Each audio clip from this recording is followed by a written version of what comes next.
outside if you want. Okay, so today we're going to discuss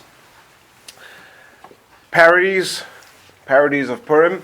We're going to discuss getting drunk on Purim and some other fun things along the way. Let's start off with what it says in Shulchan Aruch in the laws of Purim, the laws of Megillah. It's called Siman Tafresh Tzadik Hey, chapter 695. It says like this: Sudas Purim Sha'asa Balayla Lo Yotzi Dei Chivasi. One of the mitzvahs of Purim is to have a feast on Purim. If you make that feast during the night, which this year would be on the night of Motzei Shabbos, you have not fulfilled your obligation. Nevertheless, says the Ramah, Gam Balayla Yismach V'yir B'K'tzas B'Suda. It's also appropriate during the night time to rejoice and to have more of a Suda than you usually would. This year, anyway, you might have a Suda because it's Motzei Shabbos, you have a Malav Malka, but there is some rejoicing and celebration and feasting on Motzei Shabbos, but the mitzvah, the fulfillment of the mitzvah to have a feast on Purim, that is done during the daytime. Then the Mechaber continues, a person is obligated to rejoice on Purim until he can no longer differentiate between cursed is Haman and Baruch Mordechai, Baruch Mordechai and Mordechai is blessed, which is the famous mitzvah to become completely intoxicated on Purim, with which much has been discussed and written over the years, etc. We're going to get to touch on a little of it soon. Now, it's not so clear in the Mechaber the way he says it, but many poskim understand, and this seems to be the simple reading of the understanding of the Rambam, that the mitzvah to get drunk on Purim is, again, however you understand you understand the actual practical application of a mitzvah, whether that means you're actually going to get totally smashed, or if it just means you're going to drink more than you're used to, as we'll see soon. The Rambam, the way the Rambam records that mitzvah is, the way the Rambam presents that mitzvah is that it's within the framework of the Suda. So you have a meal on Purim, a feast, and within that feast you rejoice by drinking wine. But just to drink wine, let's say to drink a bottle of wine in the morning after davening, according to the Rambam, that would not be the fulfillment of this mitzvah. The mitzvah is to be done sort of within the context of the feast. Of course, you could sort of spin it the other way around and say, well, the feast is not sort of defined by the piece of bread that you eat. The feast is defined by the whole atmosphere of feasting. So you could sort of spread the feast over the whole day as soon as you start drinking wine. But we'll see soon that one of the reasons this Rambam may be relevant is because the Mechaber just previously said that there is no mitzvah of feasting on the night of Purim, and even though the Ramah said we do have a little bit more feasting than we usually would, but the mitzvah of feasting on Purim is specifically during the daytime of Purim, and so we should l'chayra deduce from that the mitzvah of drinking on Purim is also only during the day of Purim, not during the night of Purim. Anyway, before we get there, says the Ramah, some say you don't need to get so totally smashed. You should drink more than you're used to, more than you're accustomed to. Yishan, and then you go to sleep. When you sleep, you won't know the difference between Ar Haman and Baruch Mordechai. Okay, this halacha about not knowing the difference between Ar Haman and Baruch Mordechai is a very strange halacha.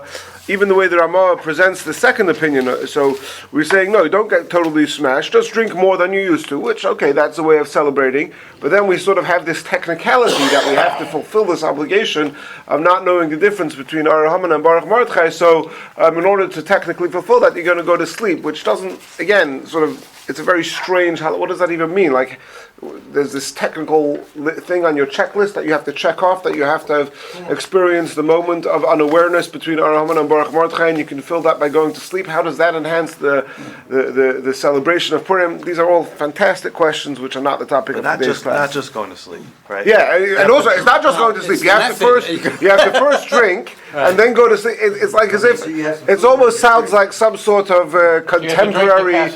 No, but that's precisely what Omar is not saying. Right? So, I mean, this really sounds like some sort of contemporary yeshivish chumrah of like putting all different shittas together in a box and making some sort of salad out of it with no rhyme and reason other than the pure logic, completely void of the spirit. Anyway, again, it's strange. There's a lot to be said about it beyond the scope. Okay. Whether you choose to fulfill this obligation in the literal sense of becoming completely smashed, or whether you do it, you do the second opinion, as long as your intention is towards heaven. In other words, that you're trying to serve Hashem better because of this.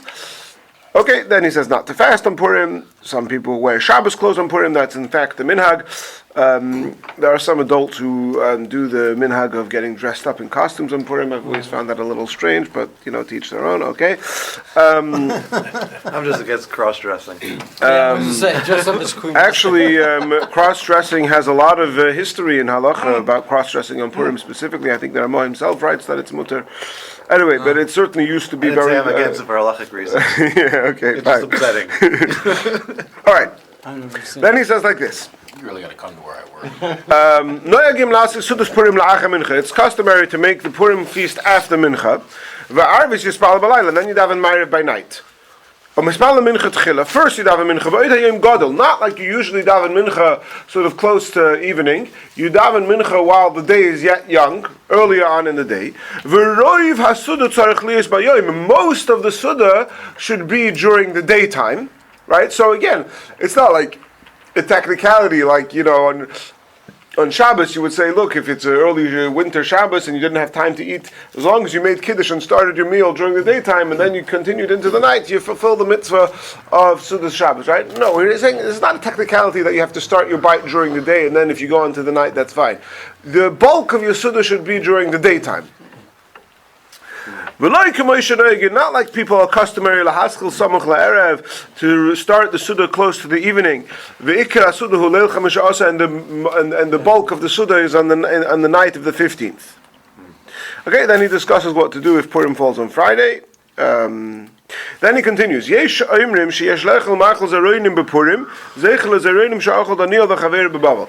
say that you should eat seeds on Purim to remember the seeds that Daniel and his friends ate in Bavel. What is this talking about? Daniel and his friends, they wanted to keep kosher in the palace, so in order to avoid eating kosher, to non-kosher foods, they just had to make do with seeds. Similarly, it's said about Esther HaMalka, the Ramah doesn't bring this reason, but in other places it suggested that Esther herself had to avoid eating the non-kosher food in the palace by being able to just eating some raw vegetables or seeds. What kind of seeds? The point I don't. Seed, no? One second. There's three questions here. there's what did they do in the palace? It says they wrote him. It doesn't say specifically what they ate. The point was that they inconvenienced themselves to eat very basic, non-good tasting and non-specifically nutritious food to avoid eating non-kosher. Now, what is the minhag that the Ramah specifically is referring to? So, there is a whole line of tradition of foods that were traditional once upon a time to Purim, most of which have fallen by the wayside for most of us. The only Purim food that sort of remains in our consciousness is hamantashen. Once upon a time, there was also a special type of bread they made for Purim, and there was these rolled wafers, which you still see today. Apparently, used to be a big thing to eat specifically on the night of Purim. It's interesting. The Ramah says before about having a night Purim meal. It seems from Rishonim that there were these rolled wafers that they would eat.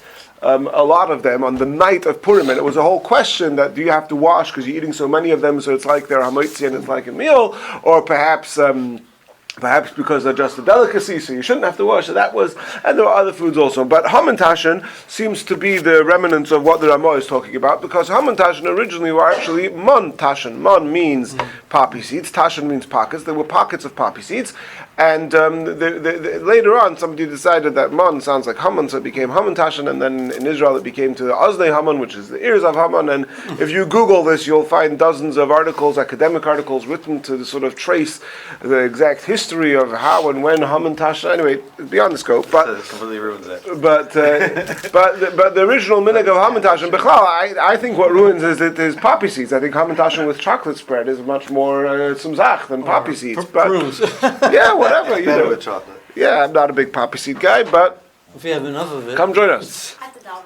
You have to daven and you have to join us, so you got to get your priorities. Okay, so but I think it stands to reason that the origins of the minhag of eating hamantashen is connected with this Ramah about eating zeroinim, eating seeds. Then he says, "Tov la'asik ma'at b'Torah koydem m'sheyaskel hasuda." It's a good idea to study some Torah before you start the feast of Purim. Osmach l'davar, and this can be alluded to in the pasuk, "La Yehudim hoysa oira v'simcha v'darshinon oira zutayra v'chai v'mishta v'simcha oira zutayra." So we say that four things that the Jews had as a result of the salvation of Purim are oira, simcha, sasin vikar. We say that pasuk every month of Shabbos and Havdalah. So the Gemara says that oira refers to Torah. So before we feast of Purim, we study some Torah. Okay.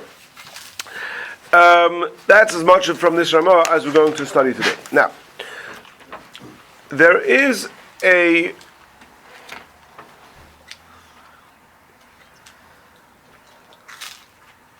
okay. Let's before we get to this, let's talk about parodies. So, one of the aspects of Purim in the Jewish community, going back many, many centuries, is parody. And over the years, this is not a recent phenomena. Over the years, different people have published, usually anonymously actually, various parodies for Purim. And I'll give you some examples of what these parodies are. But these, there was, for example, any Jewish text that you could ever imagine was parodied, whatever the correct word for that is, parodied into Purim. So there's a Haggadah for Purim, there's a Mishnayos for Purim, there's a Gemara for Purim, there's a Slichas for Purim, there's a Akdamas for Purim. Actually, the Akdamas is not a parody. The Akdamas is actually a serious praise of Hashem for the miracles of Purim, written in the in the meter and in the whole style of Akdamas, and apparently there were some tzaddikim who actually used to say it, but later it got incorporated in these parody publications of Purim. I'm going to show you some examples in a minute, but interestingly, in this article that I found here, he writes that the first person who print Masechtas Purim, it was printed in the year Reish Ayin Gimel, which is at the very early days. So Reish Ayin Gimel is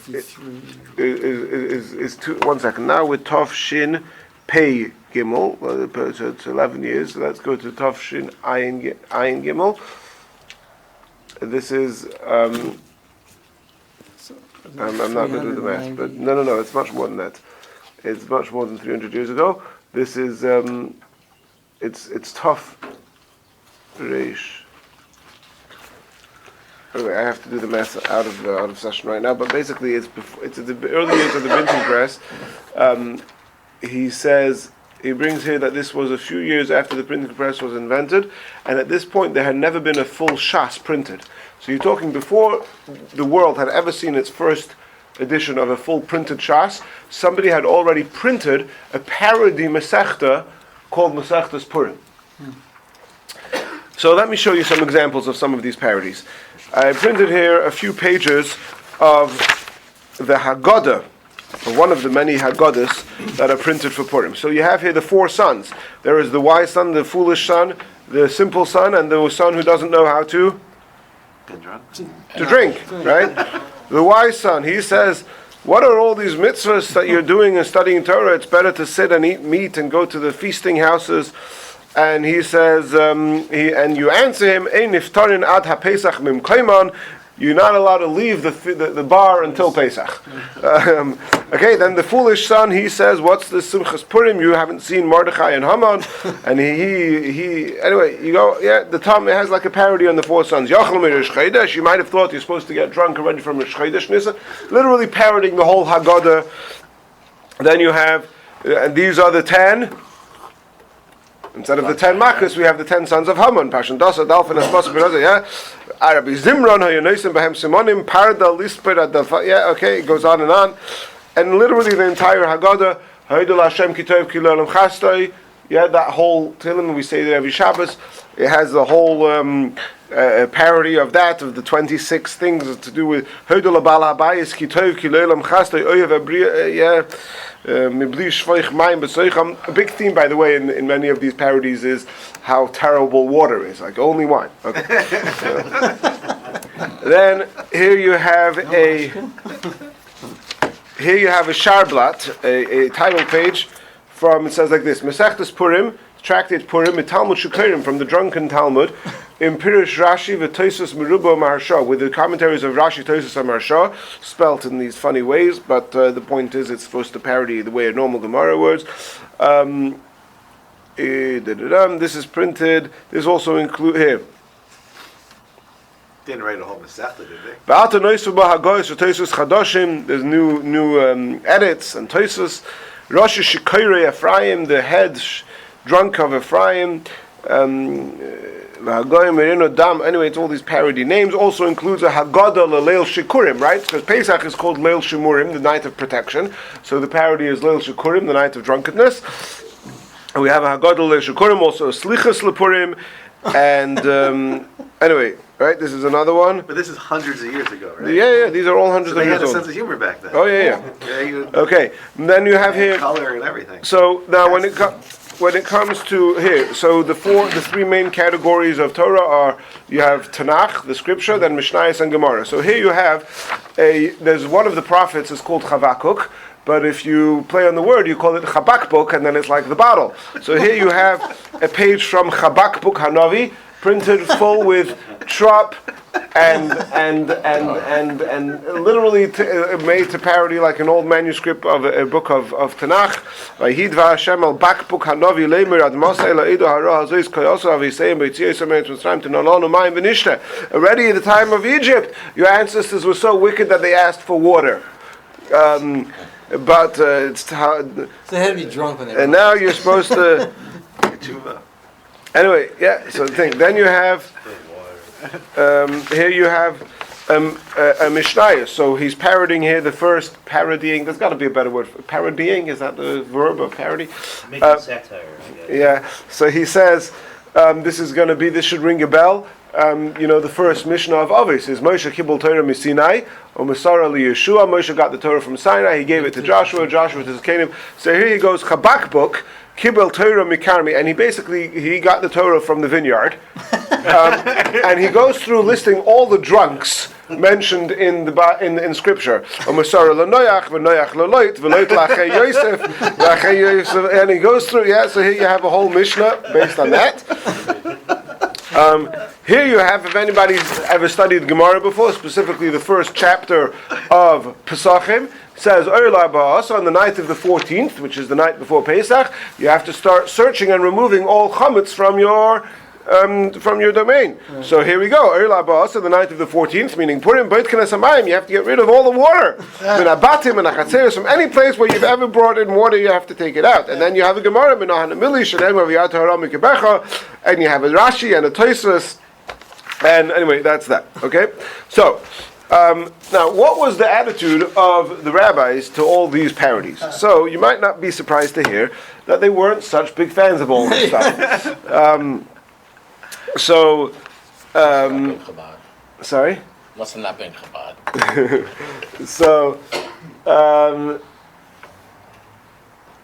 So there were, over the years, there were many rabbis who came out against this, and they said that, it's just not appropriate. It's not appropriate to be making fun of the holiest works we have. They too asked for water. Yeah, there were different rabbis who decreed that they be burned and be completely annihilated. Now, one of the times when this became one of the times when it became even more controversial was when the maskilim were very into this stuff. They were trying to bring enlightenment to the Jewish people, so they were very into this type of stuff because this helped them sort of make satire of, in general, Torah life as well. It's interesting that there is a concept called the Purim Rav. A Purim Rav exists in pretty much all Hasidic yeshivas. I'm not sure, I've never said today, I don't really think it exists in Litvish yeshivas. And it certainly does not exist in Chabad. But in some Hasidic yeshivas, the Purim Rav is like the hype of the whole winter's man in yeshiva, is that 2 weeks or so before Purim, they make a big matzah Shabbos Mlava Malka and they coronate a new Rebbe. And he gets all the trappings of a Rebbe with the colorful bekasha and the shamoshim and gaboim and attendants and for the next 2 weeks till Purim they treat this guy with all the trappings of how they treat their Rebbe, and he says Torah and Chedushim, and obviously they pick the kid in yeshiva who's funny, who's humorous, who's good at all this type of stuff. He wears his distinct thing is that he wears a white shtreimel or a white tunic. And in some yeshiva, you could Google Purim Rav, and anyway, in some yeshivas they've cracked down. It's getting a little bit out of control, and so anyway, but that's just part of Purim culture in Hasidic yeshivas. Is Purim Rav. They'll make this kiddush. Here in this Haggadah, you could see a short kiddush for Purim. One of the traditions that they do for Purim, and again, you could find all sorts of on YouTube nowadays. You could find many iterations of this. It's actually a Lubavitcher guy, Lepchinishtish, and Eli Lipsker, who was involved in Nechoyach, produced much of the Chabad music. So there's a video of him somewhere where he does this kiddush on Purim, and basically what he does is you take a full cup of mashka or wine, whatever, at the Purim Suda, and you start making kiddush. You start Yoim Hashishi Vaychulu Hashemayim, I don't know, Hashemayim, yeah. So then you find a song that has the word Hashemayim in it, right? I don't know, just random, right? And then from there you lead into another song, and basically you find one word in the song that's parallel to a word from another song, and it's like this, if you have a big repertoire of Jewish music under your belt, and then you could sort of, that's like a talent show that people do, and it can be very entertaining. Okay. You mentioned earlier about a slightly different question here about adults dressing up and whether or not. Yeah. What do they think about adults dressing up? I can't say anything informed on that because I haven't sort of researched the topic. I should clarify, I don't have an opinion about it. In other words, there's nothing wrong or not appropriate about it. I personally, it's just not my style. To me, that type of celebration feels childish to me. Come on Purim, you dress in your Shabbos clothes and you rejoice. That's to me. But I said teach their own. I didn't mean it. I wasn't being tongue in cheek. I'm serious. You teach their own to people who that's what they find meaningful and that's how they celebrate. It's not. I have nothing against it. Yeah. There are what the Paskim talk about, and Ari kind of alluded to this. Is Ari mentioned cross-dressing, which, like I said, is explicitly in the Paskim. Strictly speaking, we say it's permissible, but we advise against it for young children. Maybe it's okay. I actually could remember when I was a very young child and judging. I remember where I could remember a specific scene, and we moved out of that house when I was 5 years old. So this happened when I was 3, 4, or 5. It's a very early Purim memory of me that I dressed up as Queen Esther. So they do that before the Upshurnish, don't they? They dress the boys as girls, right? No. That's definitely not it. For Purim. There's maybe some people do. Yeah, no, I'm sure people do that. I don't know. I couldn't say that. Actually, it's interesting you say that because my younger brother, who's the one who was here, who's from Australia. Yes, he's 2 years younger than me. Before his hopshare, he had long hair all the way down his back.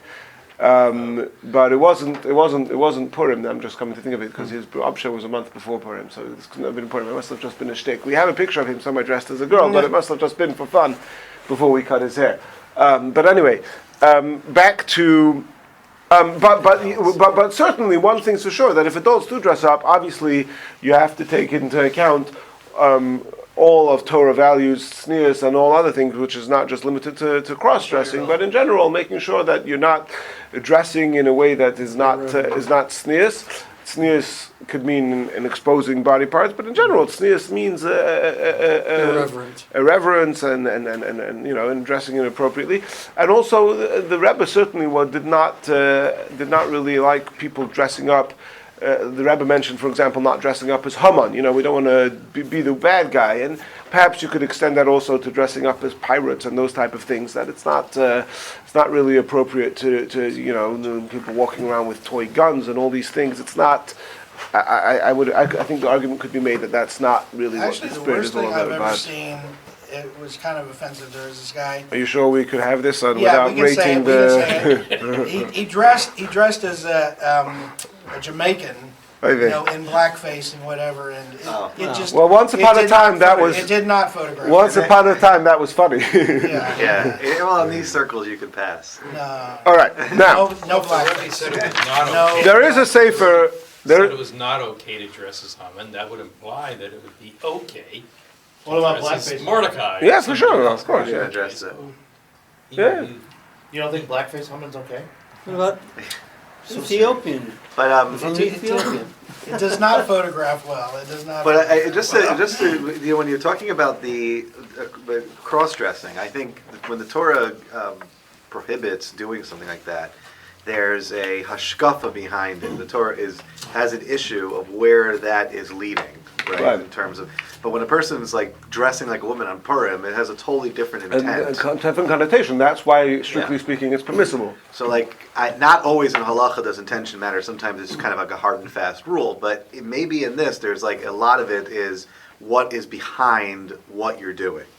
You know, are you kind of crossing over a boundary that has societal, very very damaging societal norms, or is Right. damaging to societal norms? Okay. Now, there is a sefer called Machzer Vitri. What's Machzer Vitri? Machzer Vitri is usually attributed to, it's usually understood to be from the school of Rashi, meaning the person who produced it is Reb Simcha or something or other. His name is Vitri, so that's why it's called Machzer Vitri. But it's often portraying the school of Rashi. Now, Machzer, the word Machzer, we associate Machzer specifically in Chabad. Certainly, we associate Machzer with the prayer book for Rosh Hashanah and Kippur. But Machzer, the word Machzer literally means cycle. And Machzer, once upon a time, was a book that took you the cycle of liturgy throughout the year. And usually, it was everything besides your what does Rabbi Epstein call it? Cold hard steel, yeah? Besides your regular, your davening your Shemini Esrei for every weekday and Shabbos, all the extras, all the piyutim and all the extras, including not just liturgy, including minhagim, etc., are recorded in these books. And this was, you have to understand, this is before, of course, the age of printing. You didn't have this was you need to know how does a Jew behave at any day of the year. You open up your machzor and it tells you what to do. So that was Machzer Vitri. Now, in the back of Machzer Vitri, it has the piyutim for all the different Yomim Tovim, and it has one there for Purim. Now, there is a genre of piyutim which we mentioned before. David Yehuda, can I ask you to pass that box of tissues, please? Yes, sir. You can. In the back of there is a, sorry? Oh, this box right there. Well, I'm not discriminating. Any box of tissues is fine. As long as it comes to one. The only thing I don't like about tissues is when people ask me to borrow a tissue. That really troubles me. I don't like when they're scented. I don't loan like me the a tissue? scented tissues. Just put it back. No. Keep it. The scented tissues with the lotion on it actually make me We could mention the Parsha Rabbit Hole, because obviously everybody around this table is liked and subscribed. In the Parsha Rabbit Hole, he had one about Gemachs, and he mentioned this Gemach in Muncie that has chickpeas for Shalom Zachos, and I found borrowing chickpeas very troubling. Anyway, so there is a genre of piyut called Ma'aravis. For those of you who have ever davened in a real Ashkenaz shul on Yom Tov, you might be familiar with this, that in Ma'ariv of Yom Tov, so Ma'ariv has, before the Amidah, there's 4 brachas. There's the bracha, 2 brachas before the Shema, HaMa'ariv Aravim and Oyev Am Yisrael, and 2 brachas after the Shema, Gal Yisrael and Parodies Sukkah Shalom Aleinu Al Kol Am Yisrael Yerushalayim. So they had piyutim which were interjected in middle of those brachas, which part of the reason why some don't say it is because of the halachic questionability of interrupting within those brachas, because that's a part of davening where you're not allowed to interrupt and to say these piyutim. But Ma'aravis is a very popular genre of piyutim, so much so that the Bach famously writes that there was a rabbi who abolished the custom of Ma'aravis because people weren't saying them anyway, and people were just schmoozing, and it was not good, and he abolished it. And the Bach says that this was a terrible thing that he did, and he died as a result. So Ma'aravis, for those communities who say it, retain a very sacred place in their prayer book. Now, in the back of Machzer Vitri, there is a Ma'aravis, I guess you would call it, for the night of Purim. And the title says, Ma'ariv, it's a line missing in something, Ma'ariv, there might be a letter missing in my copy here, the Purim to the night of Purim, Mimaimed, from the Maimed, I'm not sure what that word means, of Reb Menachem, the son of Aaron. Okay. And this piyut seems to be completely borrowed from a piyut that's a ma'ariv that's done for the night of Pesach, where it's Leil Shimurim Hu Zehalaylo. This night is a night of protection, and it goes on in that theme of Pesach being a Leil Shimurim. So here it says Leil Shikurim Hu Zehalaylo. This is a night of intoxication. L'smoyach b'yayin hatoiv l'gila, to rejoice with the great wine and rejoice. Purim al Shem HaPur Nikra Begila Yiskulana Bekris Megillah. Okay, so it's all basically the whole. I'll read a few lines. It's hard to translate because it's written in a very poetic way, but you'll get a little bit the ring of how it sounds. And basically, the topic of this piyut is all about getting drunk and rejoicing, and how terrible it is for people who do anything else. So I'll read a few lines. You'll get the gist of it.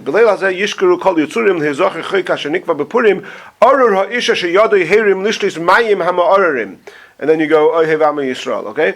And then you go Purim Beyayin Peischim Bebaruch Al Shulchan Asher Aruch Beleilei Chag Purim. Purim Yesher Shir Noyam Al Yayin Bekal Am Beleilei Chag Purim. Purim Yamali Koisis Kudos Malasis Beleilei Chag Purim. Yish Purim Yishtuk Yayin Kol Reyehu Ad Lo Yakir Ishes Reyehu Beleilei Chag Purim. Okay, you got the gist. It goes on and on. There's quite a number of lines here. I didn't count exactly. I'll mention a line at the end where it says Purim yayin asher hukam nismoich pnei ishim arur ha'ish asher yochel adoshim. Cursed is the man who eats lentils beleilei haPurim of ameyadim mechadoshim on the nights of Purim and on Yom Tov and Rosh Chodesh.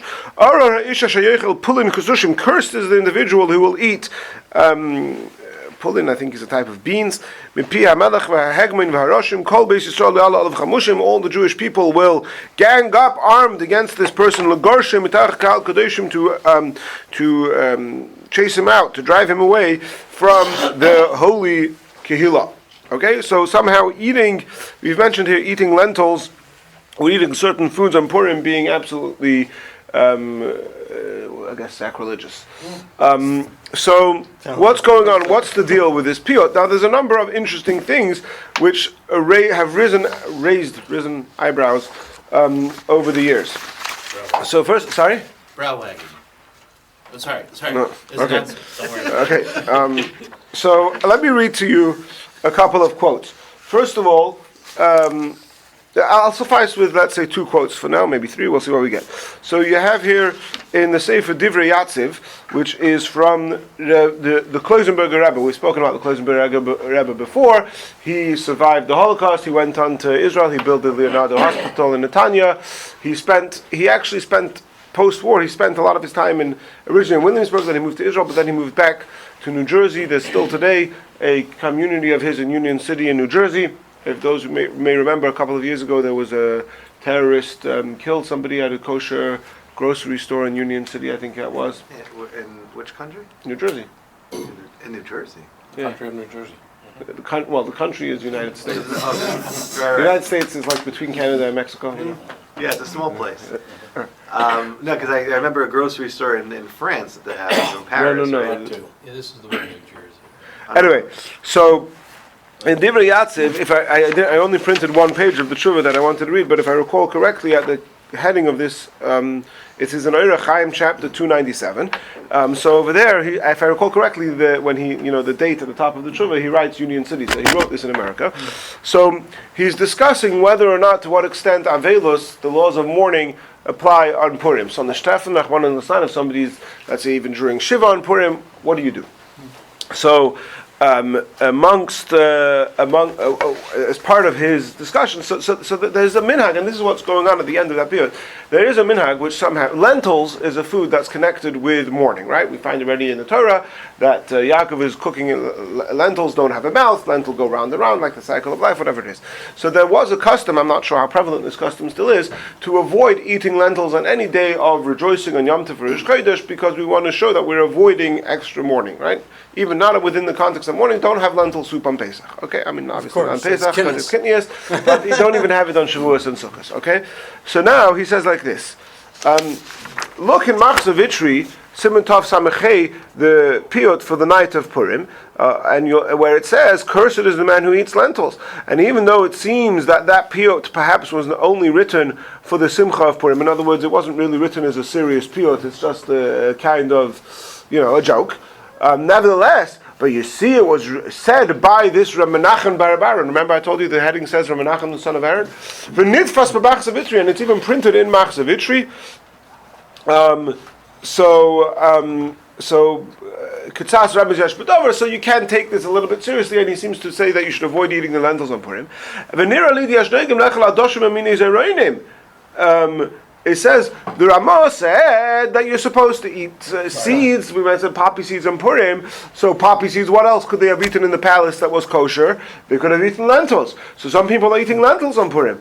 But it says, so because lentils are a food for Avelim, so therefore the author of this piyut is saying that don't eat those lentils on Purim. Don't mix that into the custom of the Ramah, because it's a terrible thing. The whole Israel will gang up against you to excommunicate you for eating lentils on Purim, because it's a day of rejoicing. Now, yes. So what's the minhag nowadays with lentils? Is that people do? Again, I'm not familiar of any specific minhag with lentils on Purim or on any other holiday for that matter. I mean, I've seen record that there was a minhag not to eat lentils on happy days. It's not something that I've personally noticed ever in observance. That could be just because I'm oblivious. When you have a soup bar on People Purim, you won't have to see lentils. Don't people put lentils in cholent sometimes? Cholent? Cholent. I've seen lentils. I guess. I'm not going to comment on cholent recipes. Everybody knows where to find the best cholent. Okay. There's actually this interesting thing about cholent, which the scientists still haven't figured out, and that is like why the moment Shabbos is over it no longer tastes good. But So true. okay, so here you have. I was going to say another thing about poppy seeds. As I understand, if you have enough poppy seeds, you're going to fail a breathalyzer test. Well, that's right. I mean, So when you talk it's about a, it, it's no. a, it's Yeah. what comes up? Is it cocaine or Whatever it is, you're going to fail. If you have enough, you could fail it. Opiate. opiate? That's opiates. It Yeah, becomes Heroin. It's an opiate. it's an opiate. Why is yeah. it's a substitute for alcohol or whatever. Yeah. That's You gotta eat a lot of them. right. Well, I don't know how much, but That's why I always get poppy seeds on my hot dog buns. yeah. All right, so here you have I found this in the Sefer Dei Chachma L'Nafshecha. The Sefer Dei Chachma L'Nafshecha is recording talks given by Rabbi Shemaya Morgenstern, who's a very popular leader today in Israel. And he seems to be talking here about the importance of wearing a gartel for davening. And he says, look, there are some people who are lenient who daven without a gartel, and they bring precedent, or they bring a basis for the custom not to wear a gartel from the Machzor Vitri. Says Rabbi Morgenstern, I don't understand. If you're going to go with the Machzor Vitri, there's other things the Machzor Vitri says that I haven't seen you be so careful about. For example, Machzor Vitri says that you shouldn't cut your nails between Pesach and Shavuos. Right? So if you're going to daven without a gartel, then maybe you should also not cut your nails for 7 weeks. I don't think you want to do that. So therefore, cut your nails in peace, but wear a gartel. Okay? And then he says that if you look further in Machzor Vitri, you'll see it says that somebody who drinks water on the night of Purim is to be cursed. So I've never seen. He says, it's possible that this is just written as a derech halotza, as sort of a joke, but it's not serious. But at the end of the day, it says in Machzor Vitri that you shouldn't drink wine on the night of Purim. Says Rabbi Morgenstern, water on the night of Purim. Says Rabbi Morgenstern, look, if you're going to allow yourself to drink water, heaven forehand, on the night of Purim, then you can no longer be using the Machzor Vitri as an excuse to daven without a gartel. Okay? Now, so that's just a little sampling. Now, so what are we going to do with this piyut? And really one of the halachic things, which is how I came to this originally, thanks to a discussion Ari and I were having, I think last year or 2 years ago, after Purim, was, is there any mitzvah to drink or be intoxicated on the night of Purim? Right? Mm-hmm. So there is a mitzvah to be drinking and intoxicated on the day of Purim. How exactly we understand that mitzvah, or which opinion we choose to use in manifesting that mitzvah, a little bit beyond the scope. I think it behooves me to mention a little bit what the Rebbe has said about this. So famously, the Rebbe, it's interesting because today we, as a society, we grapple with marijuana. Marijuana is becoming legalized, it's becoming normalized, and what is the Jewish attitude to marijuana? And famously, one local rabbi has made it his one of his life's missions to sort of tell everybody how it's absolutely usher. and the understanding the Torah attitude to marijuana is a very interesting topic. I've heard some very interesting arguments about it, and maybe one day we'll do a class about it. But one thing that I was thinking is that it's interesting to note how from Jews are impacted by the general society, the secular society around them, in these types of things. So, for example, in the very early days of coffee wasn't just, you have a coffee. Coffee was a whole social thing. You would go to a special bar where they would make coffee, and it was a whole social, and you see in the early tshuvas about coffee that they're very concerned about this, and there were rabbis who came out very strongly against drinking coffee, right? But clearly the Jews were influenced by the coffee, It's got a drug, caffeine. It's a right. drug. But I'm not even talking about that necessarily. I'm talking about how in those days when coffee was it wasn't just a drug, it was a certain social... The minhag of staying up all night on Shavuos increased post-coffee. Once coffee came into the Interesting. scene. Yeah, but that must easier have, to I wake mean, up again, and stay up. I'm not familiar with the details of that, but I would imagine an that would article only about have that. been after coffee became available for people to have in their homes. Originally, there was no such Yeah. thing as having coffee in your house. You would have to go to a special brewery. But there was like some kind of direct correlation. Was as coffee Interesting. became more popular, the minhag became more popular. Interesting. Concern you It's like were maybe a about much assimilation, though. Well, my question is, if we're going to say that, look, I think if you would have asked any frum Jew 10 years ago, no, of course not. That's Right. that's for the lowest of the low. But now that sort of normative American society is adopting it, and it's become legalized in many, if not all states, and It's medicinal. so I'm not talking about that. I'm talking about as a I know you said recreation, right? I know, but What impact is that having on us as Yeah. a society to embracing that? So this brought me back to a project of the Rebbe's, that one of the Rebbe's projects that the Rebbe was unfortunately completely unsuccessful at, and that is alcohol, right? Lubavitch comes from Russia. Chabad Chassidim come from Russia. Drinking alcohol and vodka was very much part of Russian society, and I think whatever you say about the old Chassidim 100 years ago who used to drink crazy amounts of vodka and yeah. whatever it is, and they would do it, and I'm really sincerely not criticizing them in any way, and for them they maybe accomplished great things through it, whatever it is. There's no question that there was an element of being impacted by the local society. I mean, the local society has part of it might have been the weather. It was freezing cold. You couldn't afford heating. So one of the ways you kept yourself warm was with alcohol, right?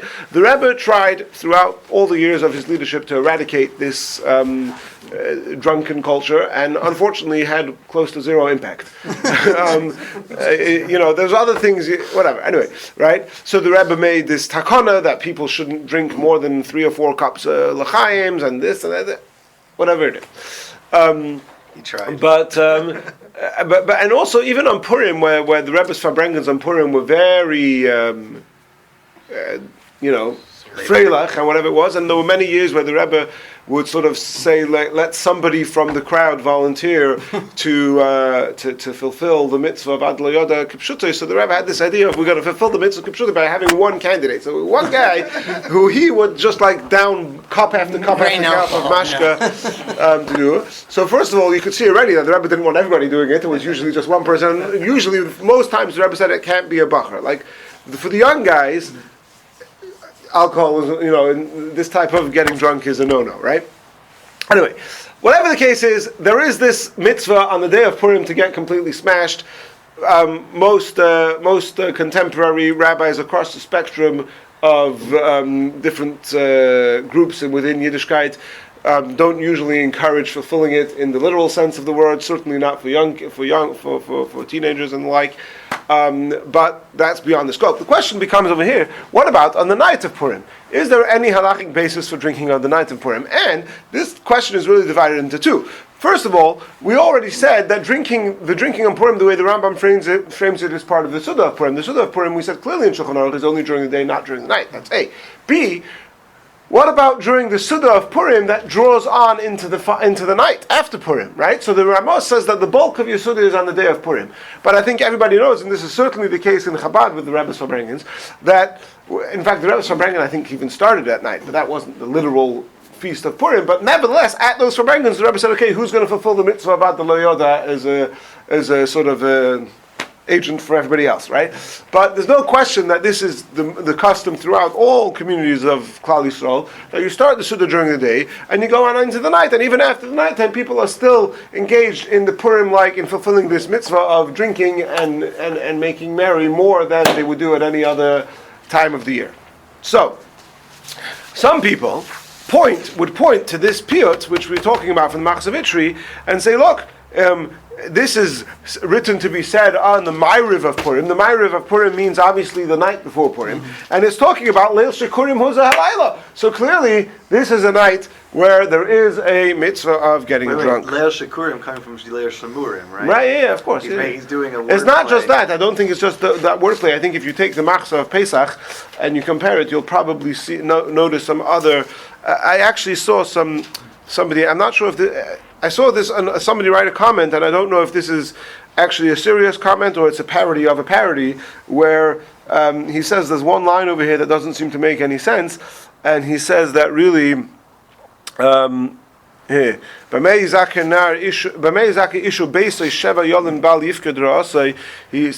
that that line doesn't make sense, and he wants to suggest that originally that line was talking about husband and wife having relations on the night of Purim, but it was cleaned up before it was placed into the Machzor Vitri, so it should be more, appropriate for the masses, whatever. Okay, fine. So you're saying Erev Purim, you're supposed to get smashed. Sorry? Erev Purim, you're supposed to. That's what this period would seem to be suggesting, right? The Erev Purim, you mean the night of Purim? Yes. Yeah, that's what.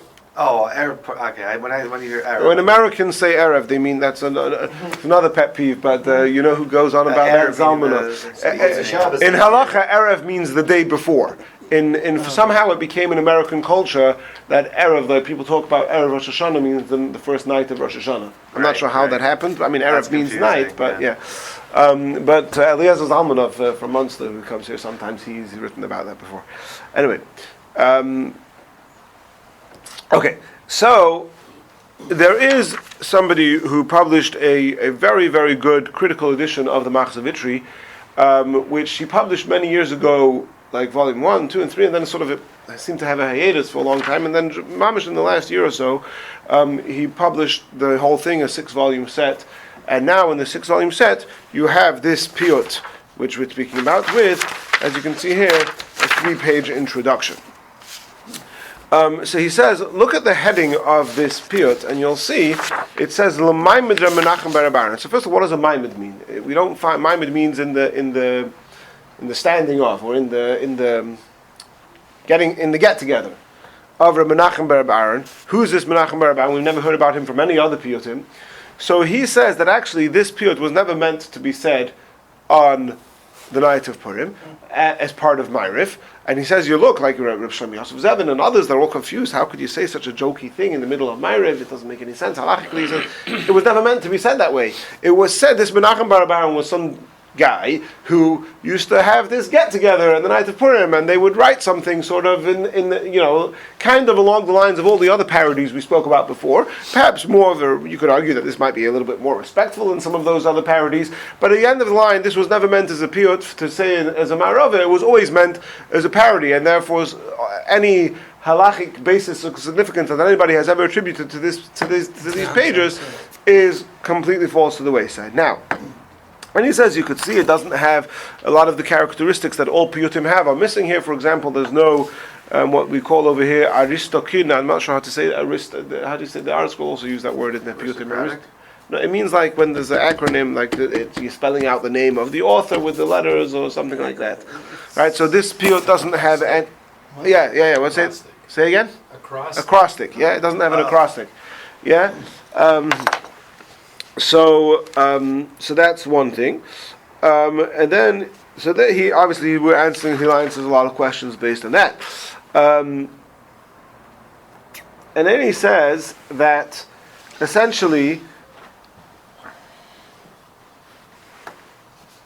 he says also even without any halachic significance.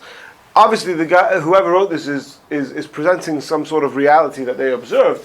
But now that it's not really said during Ma'ariv of Purim, it's just written sort of using that framework, like this other guy who made the Haggadah for Purim. Obviously he's not saying this at the Pesach Seder, right?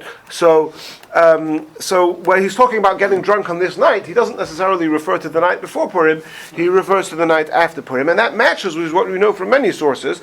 And he brings here actually another sort of poem, which is kind of a jokey poem, which describes the Havaya, describes Purim back in the day, and over there it talks about being Moisif Mechoil al HaKodesh. Let me just find the relevant line over here.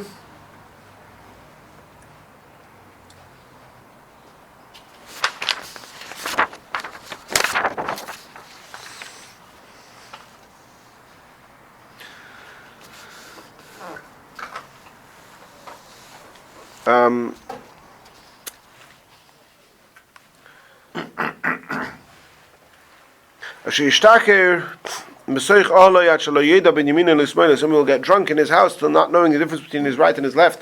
How good he is.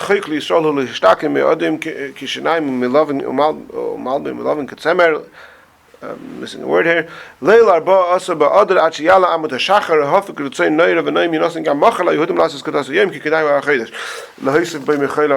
here in this piyut, in this poem, which is again clearly sort of a jokey way of describing Purim, or a poetic way of describing Purim, he talks about how people will get drunk and stay drunk until the next morning, until the morning of the 15th. And he says, just like in the Megillah, where Esther asks Achashverosh to give another day to, so we're adding another day, to make another day part of the Purim. So that's indeed, that's just the fact that has become practice, that we continue the celebration of Purim, including the Besume, the drinking of Purim, into the night after Purim, and that's what this piyut, this jokey parody piyut of the Machzavitri is describing. How did it get into the Machzavitri? That seems to be the question that's bothering everyone. You see in the Tshuva of the Union City of the Divrei Yatziv, he says, look, at the end of the day, this is printed in Machzavitri, so we've got to give it some sort of significance. So in his introduction here, the author of this critical edition, he says that actually that's not the case at all. That first of all, he says, he refers here to his introduction to the whole book, which I don't have. Anybody want a gift idea? You're welcome. But he says that Machzavitri, there's the halacha and minhagim aspects of Machzavitri, and then there's the texts of the liturgy for Machzavitri, which may have been sort of inserted by somebody else. And he says, you have to remember, in those days, the machzor was anything that anybody wanted throughout the whole year. It doesn't mean that the person who printed the machzor, who published the machzor, would have been somebody making any major statements of what's right and wrong. Whoever hired the scribe to write the manuscript. So this guy wanted something that he could open on Purim and have a good time with his family at the Purim. So he asked him to include this parody that was common in that day and age, and so it was included in there. And therefore, he says that if you understand the history of how a machzor in general and specifically Machzavitri worked, there isn't any halachic weight to be given, or even weight to be given to the fact that this particular poem was included in the Machzavitri. And so the takeaway is that first of all, that we should be careful about about when we make fun when we rejoice on Purim, that we should make sure to do things in a respectful way. Respectful meaning tznius, respectful meaning not in a way that is making fun of Torah, and respectful in a way that we're not getting smashed out of our brains in a way that's not l'shem shamayim, as the Ramah says. And on the night of Purim, there is somewhat of a mitzvah to celebrate, and including drinking wine, perhaps, but certainly not over the top. And during the day of Purim, that's when there is the mitzvah also to celebrate in a major way, and that carries on in practice. Again, I don't know if this is strict halacha, but certainly carries on in practice into the night after Purim, as the Suda continues into the night. We should be zoicha to... it's interesting that, I'll say one more thing, that there is another piyut for Shabbos Chanukah, which is often attributed to the Ibn Ezra, which talks about Bebeis Hayayin Nolan, drinking in the house of the wine. And I saw a lot of people saying, that piyut is also... But I think that the comparison is incorrect. I think it's perfectly legitimate for the Ibn Ezra to describe I mean, whether or It's not not that their piyut was actually written by the Ibn Ezra is certainly beyond my expertise. But whoever it was written by, I don't think you have to say it was a parody. I think it's perfectly legitimate for somebody to describe eating delicious foods and drinking wine on Hanukkah not as a parody. He's not talking there about, it's not the same. It's not derisive. He's not saying that there's an actual mitzvah to Right. drink wine on Hanukkah. He's just describing it. And the fact is that most people, they might make some extra latkes or donuts or something extra delicious. So nowadays you have the chocolate coins. So in the days of the Ibn Ezra, they would drink some extra wine and have an extra kugel on Hanukkah. I don't think that has to be downgraded to compare it to this parody in order to make that point. That's just my personal opinion. And we should be to be to really be sameach in a way that, as the Ramah says, is l'shem shamayim. And Yeretz Hashem.